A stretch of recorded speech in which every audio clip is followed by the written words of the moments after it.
This episode of the podcast is brought to you by Rock and Roll Denim, Bill Fick Ford, the WCRA, and Resistol. Bill Fick Ford, the #1 Super Duty dealer in the entire country, is still taking care of their customers. It's hard to get trucks right now, but there's some perks when you're the #1 Super Duty dealer in the country. You still got trucks. Go to BillFickFordHuntsville.com to get the no bull discounts that no one else is giving during this crazy time that we're living in. Bill Fick Ford is still the place to go. In fact, if you ask me, it's the only place to get a new Super Duty dealer today. Bill Fick Ford.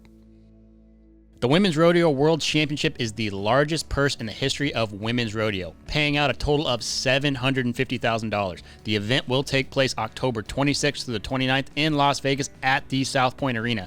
Each Women's Rodeo World Champion will take home a minimum of $60,000 each, while the all-around champion will collect a minimum of $20,000. The championship event dishes out equal money in all disciplines. This is your chance at a piece of that $750,000 purse. Earn your position on the leaderboard by nominating your team roping, breakaway, and barrel racing runs with the WCRA. Visit womensrodeoworldchampionship.com to learn more on how to qualify for the richest event in history of women's rodeo. Again, that's womensrodeoworldchampionship.com. What sets Resistol apart is the legacy of the cowboys who wear the brand. These traditions are passed down from fathers to sons, from heroes to future champions. Since 1927, Resistol has been handcrafting the finest American-made cowboy hats. Generation after generation, we live it every day.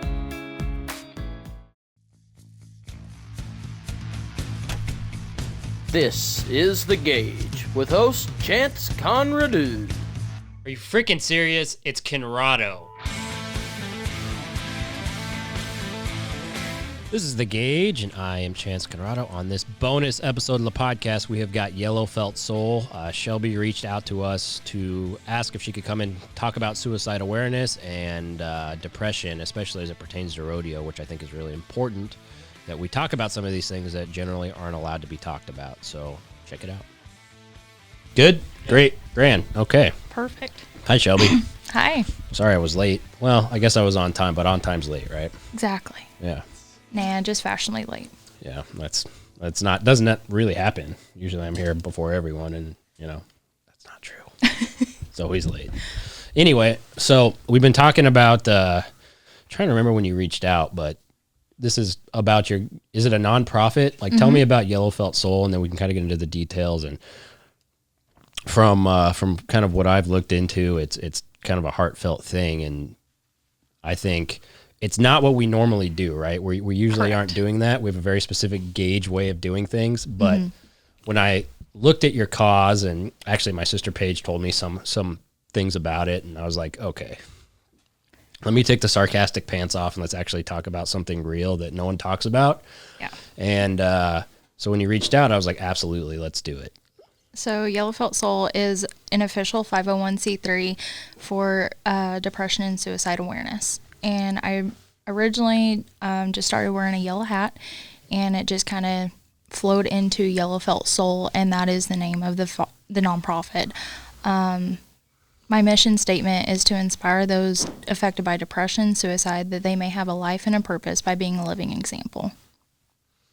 Yeah, that's so depression and suicide is one of those, that's almost like a no-no in our world. Very, very the much word so. Cowboy and even the potential for depression, you're not normally allowed to talk about those things. But here's the little dark secret. If you choose to do anything in this industry, you're going to be riddled with depression because usually things don't go right. And it's really hard to deal with it. And it's one of the great things, I think, that makes us all want to be cowboys and proud if we are cowboys in whatever way you want to classify yourself as that. But is that we're tough, right? Absolutely. That comes with the job description. If you're going to raise cattle, if you're going to rodeo, if you're going to do anything that has to do with boots and cowboy hats in a real way, you're going to have to be pretty freaking tough. Yes. The problem is the mental aspect of that doesn't spare you just because you're tough. Not at all. And I mean, whenever we're going down the road, it's just us most of the time. We may have a driver, but most of the time it's just us. And a lot of the times whenever you're down, you know, it's one run after another, and if you're going through a rut, it's just sometimes really, really hard to get out of it. And so Yellow Felt Soul, it's here to kind of prove and show that you can overcome the battles, whether it's anxiety, depression, and as far as suicide thoughts and attempts. Yeah.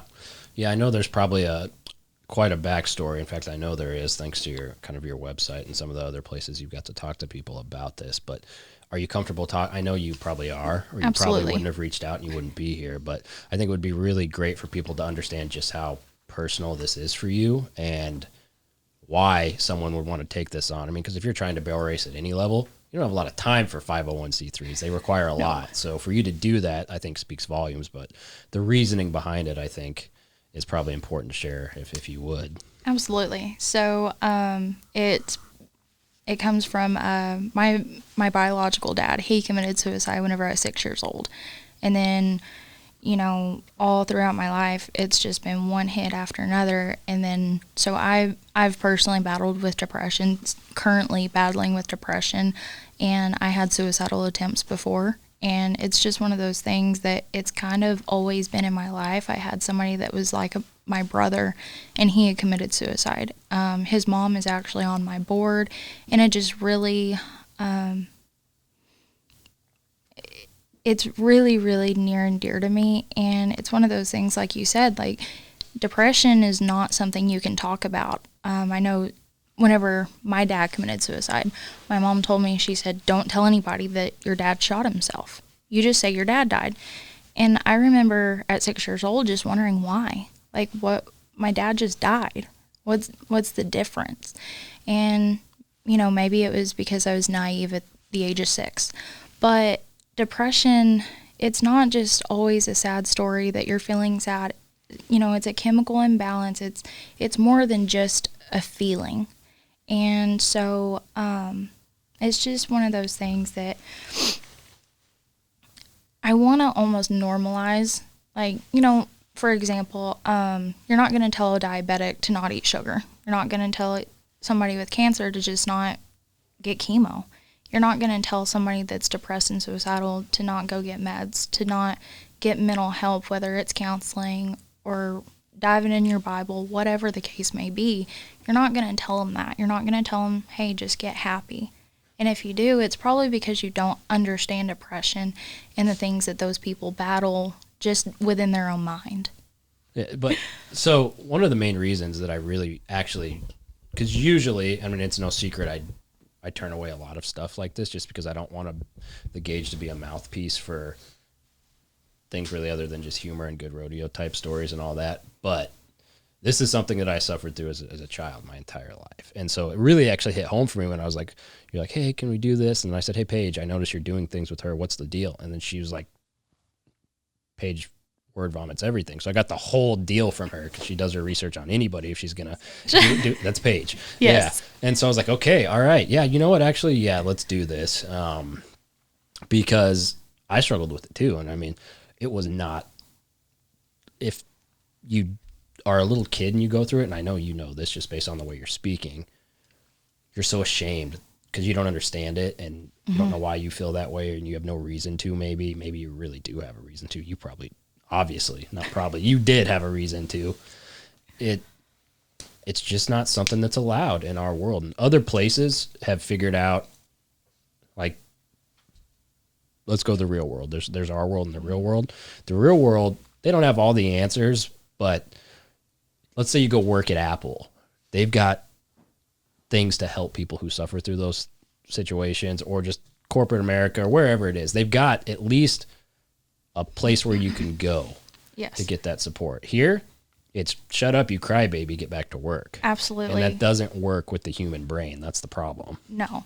Whenever I worked in corporate America in Vegas, I thought, whoa, this is weird. Whenever I saw in I forgot whoever's office, but it was, you know, counseling and seeking out for mental help, etc. And it was all included and everything. And I'm like, why don't we have that within the Western industry, where it is an industry that so desperately needs it. And so that is one of my goals with Yellow Felt Soul, is to eventually have it to where if you need counseling, that Yellow Felt Soul can cover it. Yeah. Yeah. I mean, that's a really admirable thing, because I bet if there was just a place where somebody could go anonymously at a rodeo or some central hub where if you're feeling this and you're on the road or it's not going well, I mean, let's be real.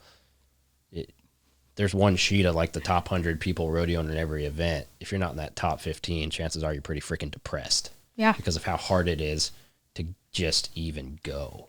And you don't have a lot of outlets for anything. You barely have. I mean, we're finally getting to the stage where sponsors are stepping up because they're making more money and they can do it. But yes. Being a rodeo cowboy or cowgirl, God, we've talked about this so much. I have, because it hits home for me, because it jacked me up to where I just barely recovered from my terrible rodeo mistakes, but financially. But it will screw you up if you're not one of those anomalies who can really make it work. And even them, sometimes it doesn't. And depression is just one of those things that happens. Or I don't think anybody understands the human brain well enough to know exactly why.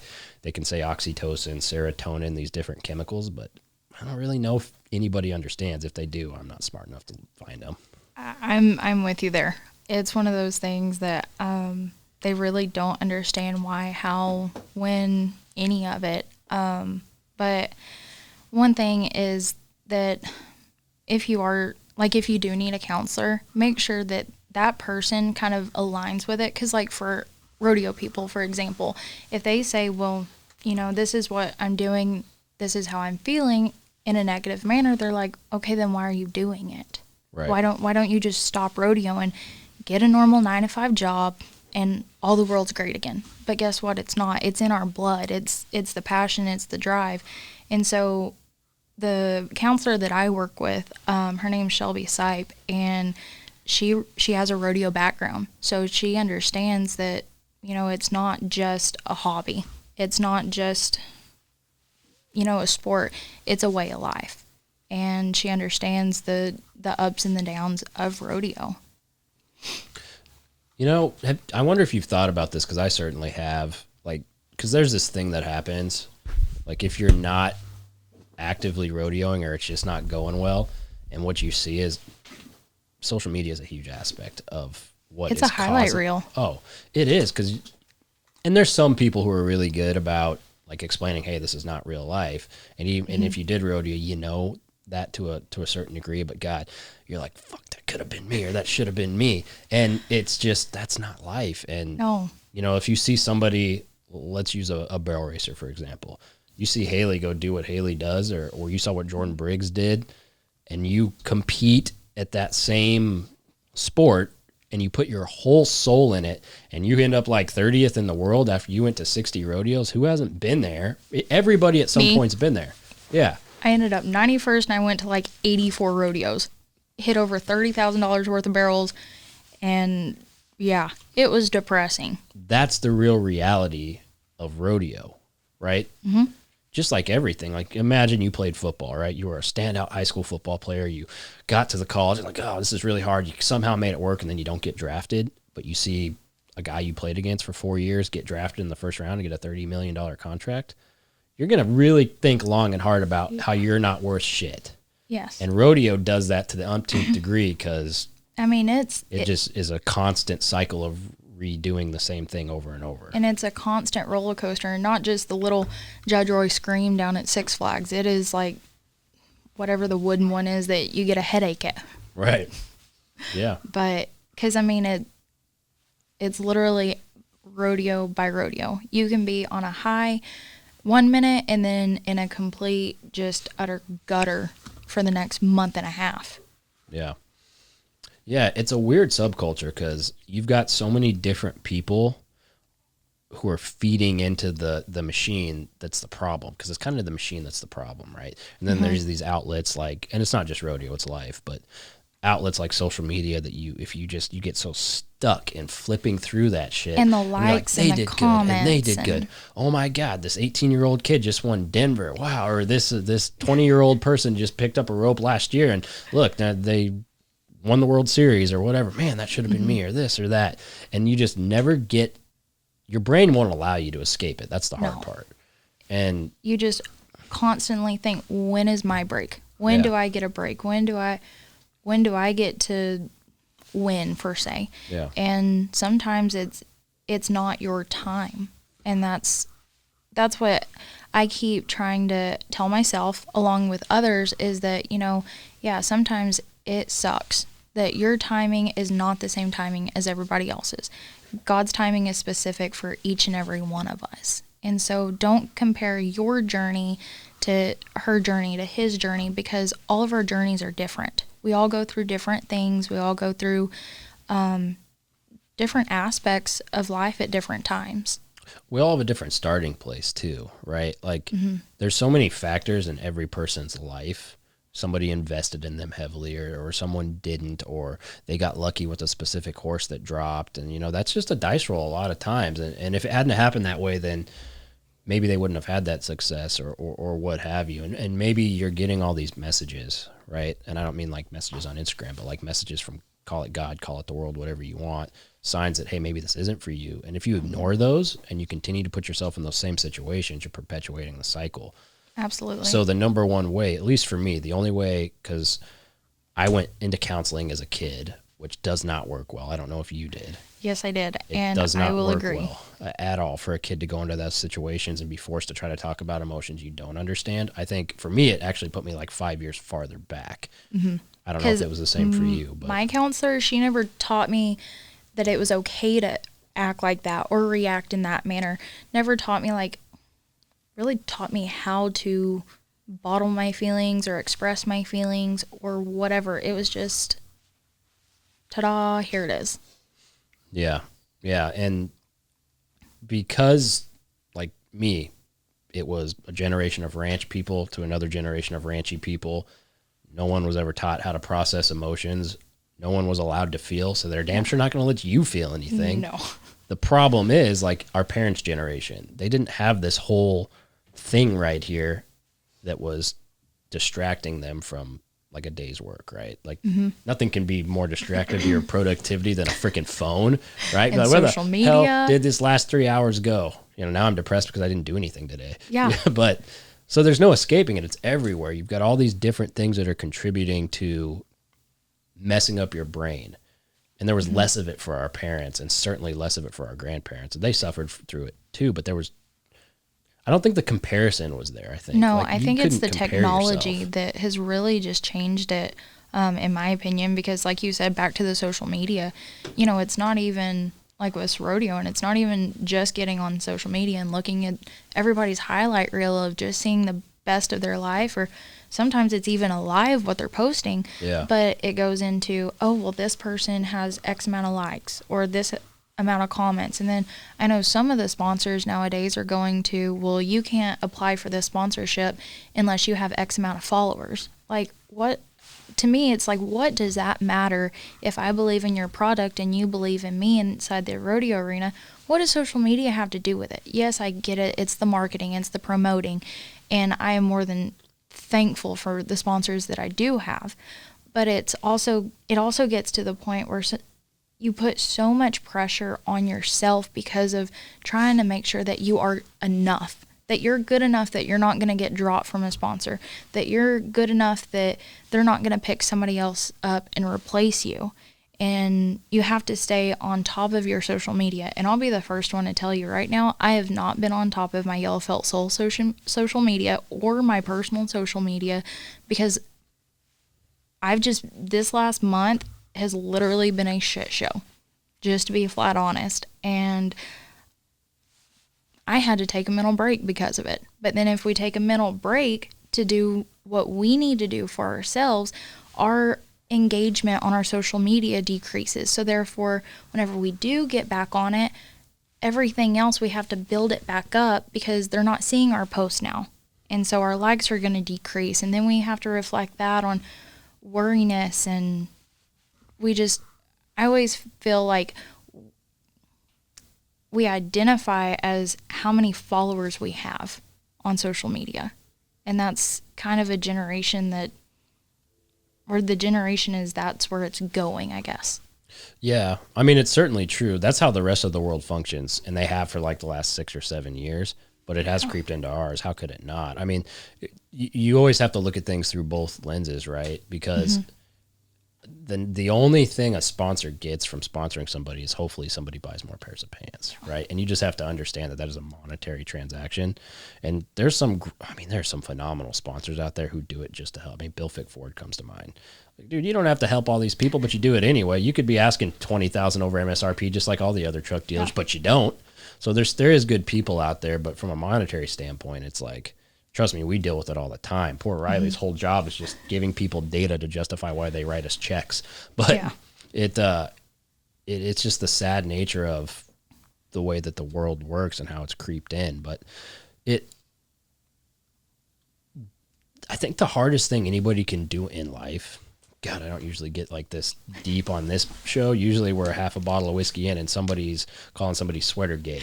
But either way, it's I think it is important to talk about it, but I think the only thing that someone can do, and it's easier said than done, is just find a way to recognize the intrinsic truths about life and what you're seeing.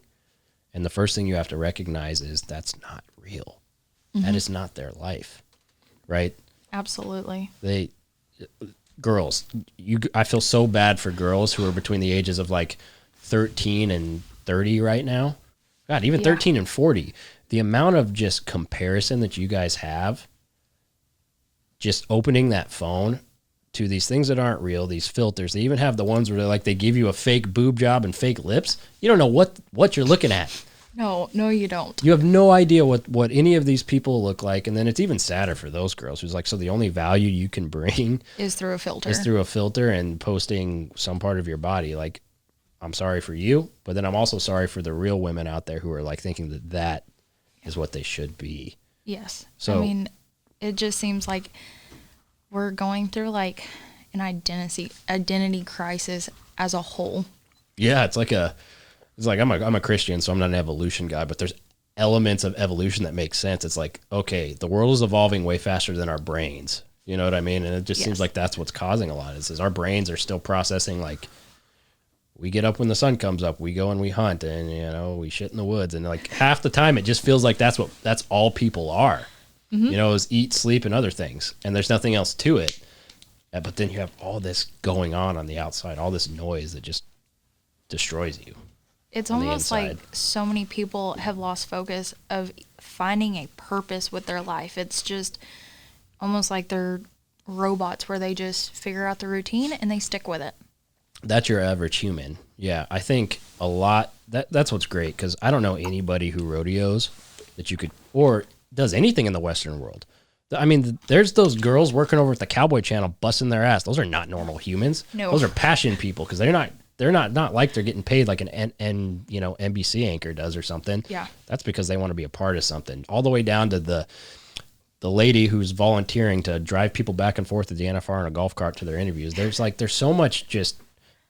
That's why we can't get out of this world. It's because it's the people. And if we look at it that way, it doesn't matter if you're going for your 4th gold buckle or you're just the girl on the golf cart. Like, you're part of something that's rare, and everybody appreciates you if you just can take a second to recognize.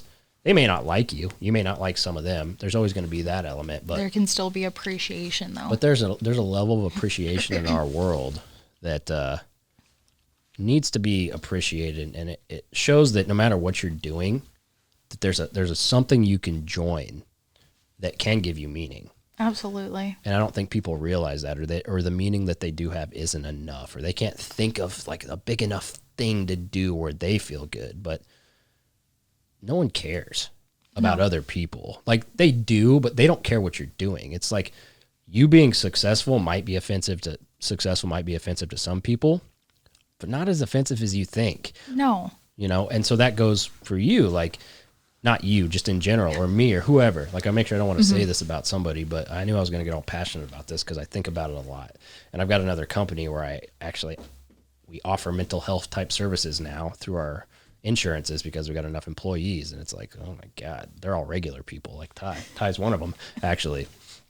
And regular people have the same issues, but they feel smaller because it's not our world.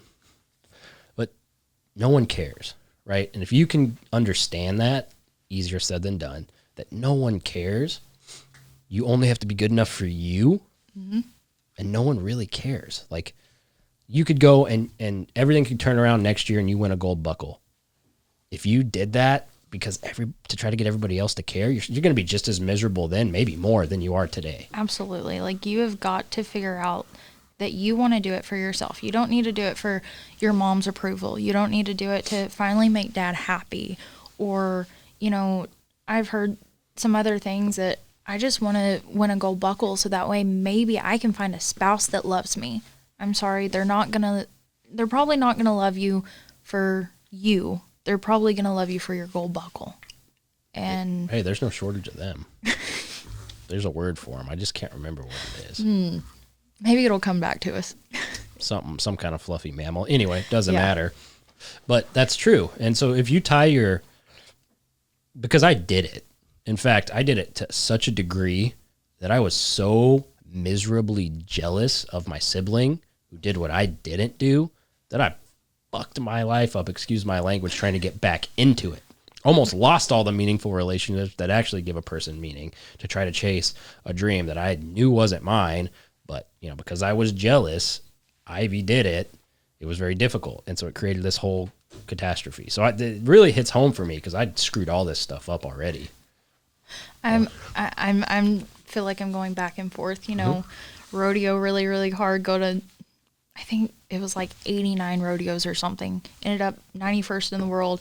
I even owed WPRA like $8,000 by the end of the year. And that's how bad I was fined up, and took me 5 months to be able to pay it off to where I can just get back in and rodeo all over again. And it's this never ending mental draining cycle that I'm finally able to be like, hey, my worth is not in a gold buckle. My worth is not going up and down that road, winning the next rodeo, so that way somebody can think that I'm not a nobody.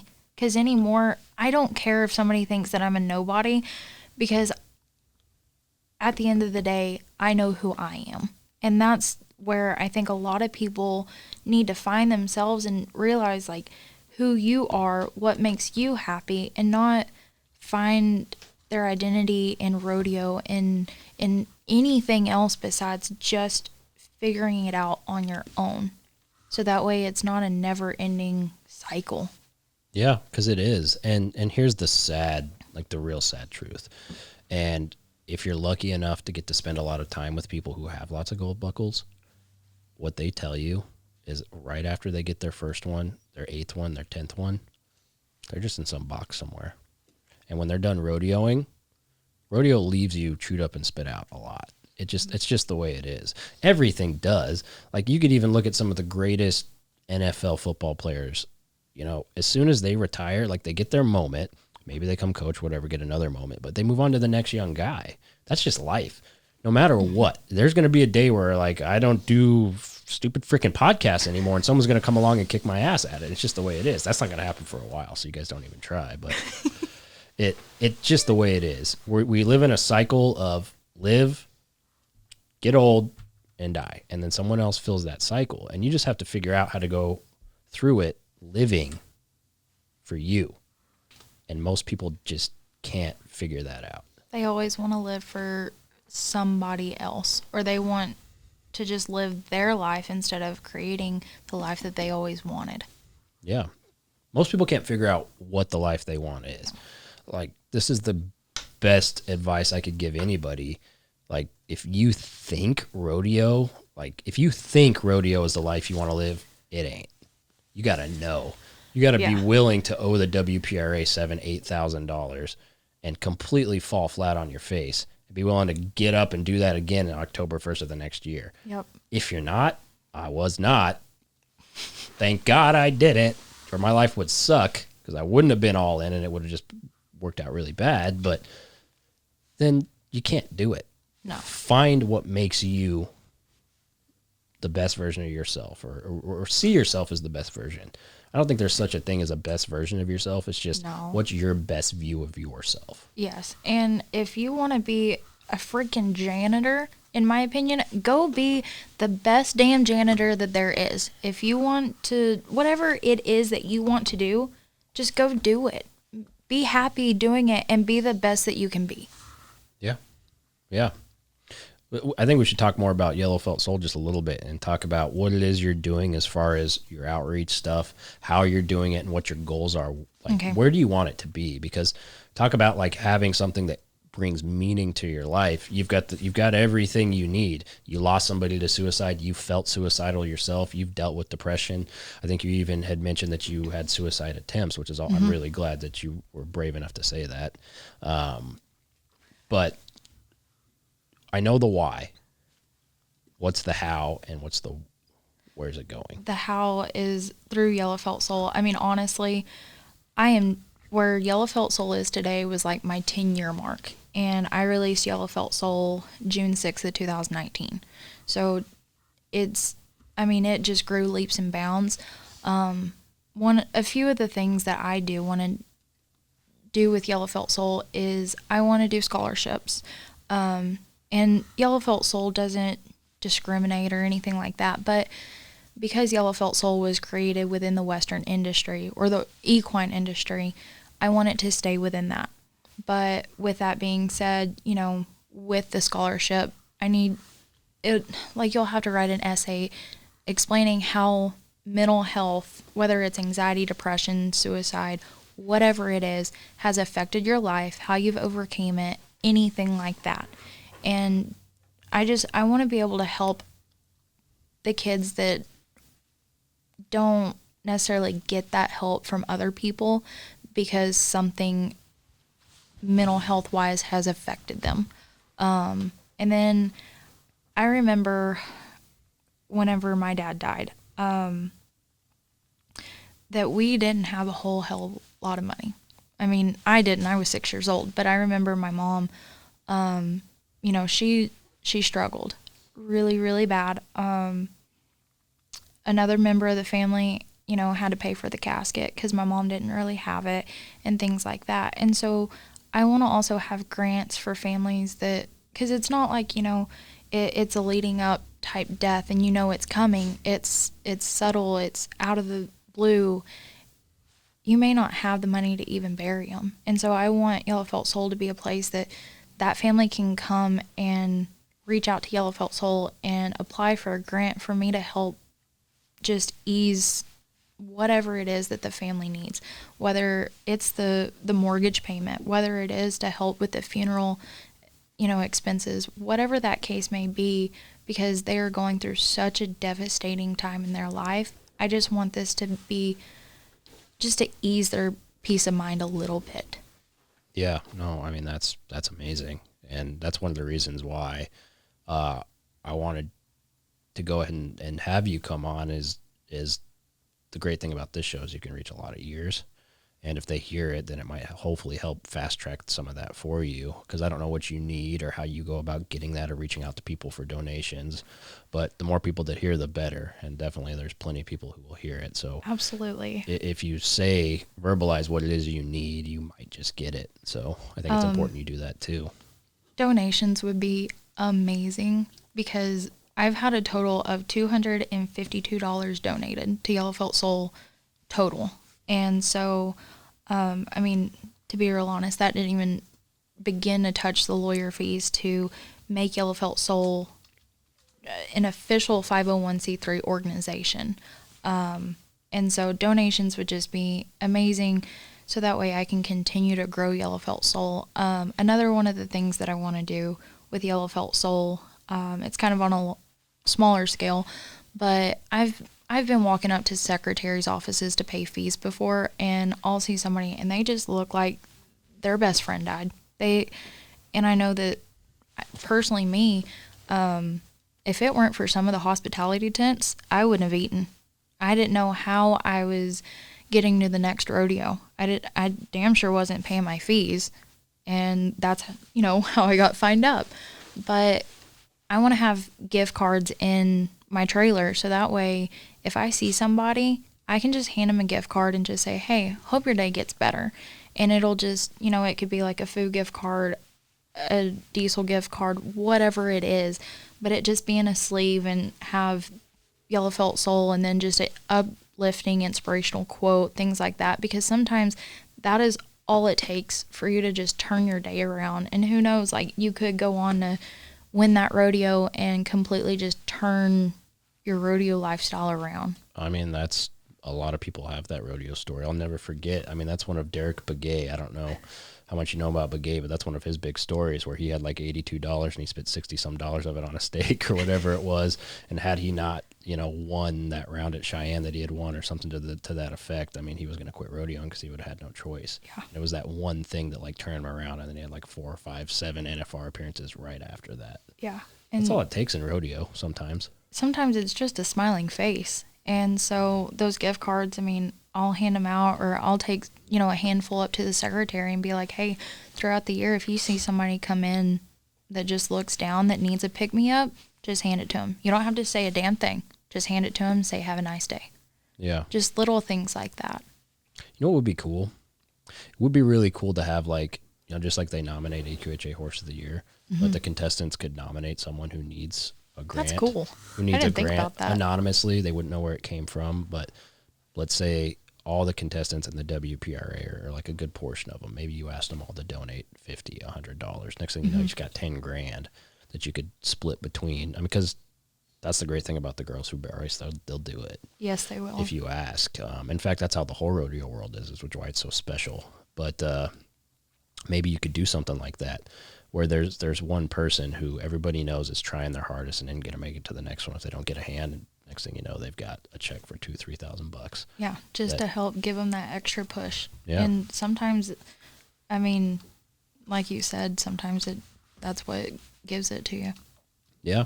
Well, and we've all known this. Like, if you compete at anything, or you rodeo, if you've got the horsepower or you've got the physical ability and the rough stock or whatever it is, sometimes if you just get rid of that mental block or that mental pain or whatever that is, it changes the entire performance. Absolutely. Our mind holds us back from so much that it's unreal. Yeah. Fear, anxiety, neglecting your mental health lead you down the worst roads, unfortunately. That is where I'm at. I hit rock bottom about 2 years ago.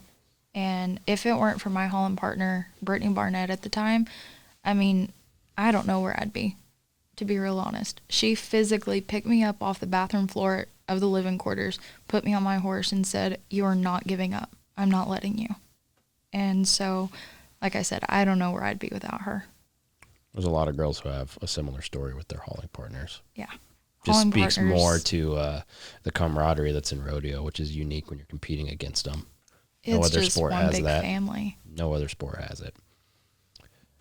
It would be really good that if people took anything away from kind of this discussion that we're having, is that it's okay, though. Like, because that's one of the really, and I think maybe that's why my sister Paige was pushing it so much, because she had a friend commit suicide, and she's still not recovered from it. But what you get, and I'm sure, luckily you were really young, and I only say luckily is because you probably couldn't internalize some of the things people maybe say, but there's so much shame that gets put on the family of someone who commits suicide. Yes. You're like almost shunned. Yeah, and that person is, they never, ever, it doesn't matter. They could have saved the world or something like that, but if they committed suicide, that goes away. Yeah. And I feel like I stole that line from a TV show. Anyway, it doesn't matter. It's true. It's so awful to judge somebody so much to the point where you're saying that they don't deserve compassion for what they were going through. And it's hard to do it, because I've been an anti-suicide person before. I think we all probably have or are. You were really young, but if you were older, you probably would have been mad, and you probably, who knows what you would have thought, right? I was still so angry, and I actually told myself shortly after that, that if I wasn't good enough for my father to choose life to raise a 6-year-old, then what made me think I was ever going to be good enough for anybody else?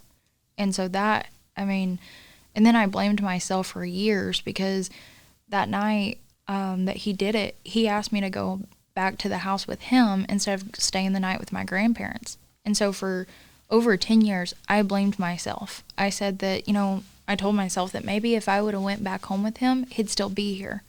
But that is something that I can't, because I've heard that from multiple people that have reached out to Yellow Felt Soul to just try to figure out why. And that's a question that we're never going to understand, why that person took their own life, besides the fact that they were in such a dark place that they thought the world would be better without them. And from the outside looking in, suicide is the most selfish thing that someone could ever do, because they are taking their own life. They're taking away the amount of love that you can give them, the amount of hope, joy, etc. But whenever you're, and I can say that because I've been there before, whenever you're in that aspect, in that mindset, you think that that is the most selfless thing that you can do, because you truly, truly believe that the world is going to be a better place without you in it. Whether you are a mental, physical, financial, etc., but you are a burden to somebody that you love endlessly. Sometimes it's just you're a burden to yourself. Yeah. But here's the thing, and I think everybody would be able to admit this in their own heart, maybe, or wherever, but everybody's felt so much pain. Maybe it was a breakup, a divorce, maybe a horse died, maybe your house got foreclosed on, maybe you lost your job. Who knows? We've all like felt that just gut-wrenching feeling for weeks on end that eventually wears you down to where you just like, if you're saying like, oh man, if this all would just go away, even just for a second. Anybody who says they haven't had that thought's a liar. I don't care how hard you are. I don't care what you've accomplished. I don't care how many gold buckles you have. You hit that rock bottom point, even if it was only for a minute. At some point of your life, everybody has been there. And so before you judge, I know it's ironic coming from me because all I do is tease everybody on this show, but in all actuality, like before you judge somebody for the noise being too loud to the point where they just want to shut it off, think about your worst moments. Mm-hmm. And you might have got through that, but what if it was nonstop for 6 years, 5 years? Maybe it was not a couple of days. Maybe you couldn't shut it off. And I just think there's an element of empathy, because you're right. You are right. It's the most selfish thing anybody can do, down to where you do it, how you do it. Like there's so many elements that you don't think of in that painful moment, I'm sure, that what it's going to do to your children, your wife, your family. Yeah. What if they rely on solely you for the income, like, and you still go through with it? But that's a level of sickness that doctors haven't figured out how to fix. So why do you think the person who does it's going to be able to understand fully? They can't. You can't. And it's just, like you said, suicide has been something that you just simply don't talk about. And, you know, you've asked me, like, if I'm comfortable with talking about something or bringing it up, etc. I've always said that pride isn't going to change the world. Vulnerability is. And that's why I am an open book. Some people, I've been bashed, I don't know how many times, because I am so open with the world and my past experiences, what I've done, who I've been, etc. But it's probably a misconception, right? Or misunderstanding why you're saying it. Maybe. But maybe you are right. But it's still one of those things that if somebody ridicules me for being honest and open to try to save somebody else's life, then that's fine with me. I'd rather be known by my scars than my trophies. You just got to think about who you're doing it for, right? You're not doing it for that. I mean, I've thought about that too, because I get ridiculed for doing this podcast sometimes. And I got to think like, hold on, I'm not doing it for you. You're not going to listen to it anyway. Why do I give a shit? No, I'm doing it for somebody else that like might get something out of it. If you don't get anything out of it, I don't need to hear from you. I don't care. Yeah. I mean, I had a PRCA announcer and his wife, run me through the dirt on social media on his professional page, saying how stupid I was for wearing yellow and trying to save the world and trying to do something that's never going to change. But like you said, how long ago was that? A little over a year ago. It was during NFR 2020. Yeah. But like you said, I'm not here to do it for, actually, I am here to try to change the world for that person, because that's not a reflection of me. That's a reflection of that person's heart. And the thing that I can do the best is to just pray for that person's heart and try to continue to shed the light that I'm trying to do. Yeah. What a tool bag. Who says shit like that? I'm not going to ask who it is, but What a tool bag. I don't know why anybody would say that. Like, how could anybody look at, I don't know what the context was, but look at someone setting up a nonprofit for suicide because they dealt with suicide. Talk about not doing your research before you open your fucking mouth. Real dumb. Anyway, you probably thought all of that already. I just said it. Oh, yeah. Definitely already thought it. Yeah. Definitely already said it in the past. Yeah. Anyway, it doesn't matter. There's so many people out there that no matter what you do, it's not going to be the right thing. But also, it's not for anybody else. You know, they criticize the best tie-down roper in the world if they miss their calf one time or something. I mean, those are the type of people that The couch jockeys. it's almost their job to criticize. But I don't know what you're doing. If you're going to take the initiative to set up anything that helps people, just the fact that it can help people and it will surely, like, I think that trumps any possible motivations for, or what somebody could call stupidity. That just doesn't make sense. What have you done, guy, besides just cash your shitty check for announcing rodeos? So you can always turn it around. I'm vindictive like that though, so that I think that's why most people don't say stuff. I used to be, but I'm not. I try to be the best person I can be and give grace whenever I need to, and yeah, I try my damnedest. There's a level of maturity that you've reached that I haven't, apparently. But I also agree it's a great idea to do that. I'm also a redhead, and I fall short sometimes. Yeah, well, you can't attach your identity to your hair color. I bet half that's just in people's heads. Everybody says it. There's like, I'm a redhead, so, you know, the ground melts everywhere I step. Does it, though? No. Yeah. I'm really not a good redhead because, like, my emotions are right there. They're right on my sleeve. I cry all the time. It's fine. So does never mind. I was going to say, so does a big portion of the rest of your gender. It's just a female thing to be more emotional than men. Well, yeah. Maybe not in 2022. There's some pretty emotional men out there. Yeah. Ty was just crying because he got scratched by his cat. I probably would too, though. He didn't cry, but it hurt. It was a flesh wound.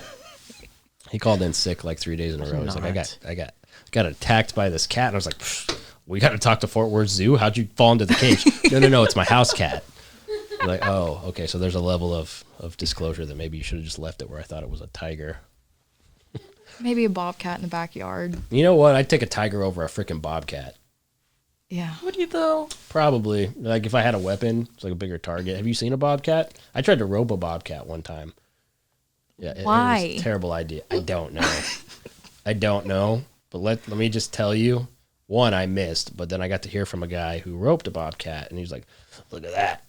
Son of a bitch ran up my rope. Don't ever rope a bobcat. We heard that about alligators because my fiance tried to rope an alligator while we were in Florida. Short legs. I can't imagine they can climb up anything. Makes more sense than a bobcat, I'm just saying. Well, I'm saying like running up the rope, like, ugh, they terrify me. They're fast too. Yeah. Yeah. I'm not. I'm 5'0". There's nothing fast about me. Yeah, if you looked at an alligator at first glance, you would be like, there's no way this turtle without a shell is going to catch me. And then you see their legs, the way they move, it's like, that's not a normal animal. No, not at all. Yeah, dinosaurs are real. Whatever. Well, I think it's really brave that you're willing to come on a platform. Oh, first of all, I think it's really brave that you're willing to reach out to a platform. Put yourself out there and solicit to get your message out there. It was terrifying. I'm not even going to lie because that's the last thing I do is to put myself out there in that manner. And I was like, you know what? I'm just going to go for it. And thank you for allowing it. Yeah, sorry we canceled on you the first time. It wasn't because we didn't want to do it. It's because somebody had strep. Sorry, guys. No, it's all right. we're glad that that's cleared up. It was really gross. How can they donate to your organization? I'm in the process of building the website, and in the meantime, I have a PayPal, and it's just yellowfeltsoul@gmail.com, just up until, or in the meantime of getting the website and everything built. Yeah. Well, guys, I think you should probably, if any of this made sense to you at all, I hope it did, you should probably get on there and donate so she can get her website up sooner. You freaking savages. Help her out.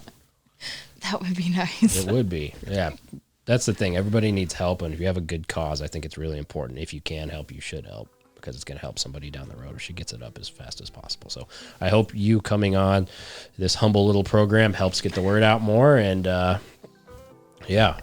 really looking forward to seeing what you do with it. And if you need Thank any you. help from us, you let me know. Thank you very much. I greatly, greatly appreciate it. Absolutely. All right. Bye.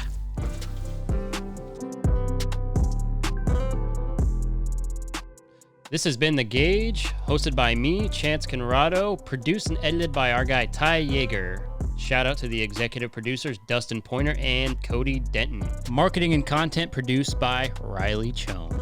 Make sure to rate and review this podcast, as well as follow The Gauge on Twitter, Instagram, and Facebook. And make sure to subscribe to The Gauge wherever you get your podcast. We'll see you guys next time.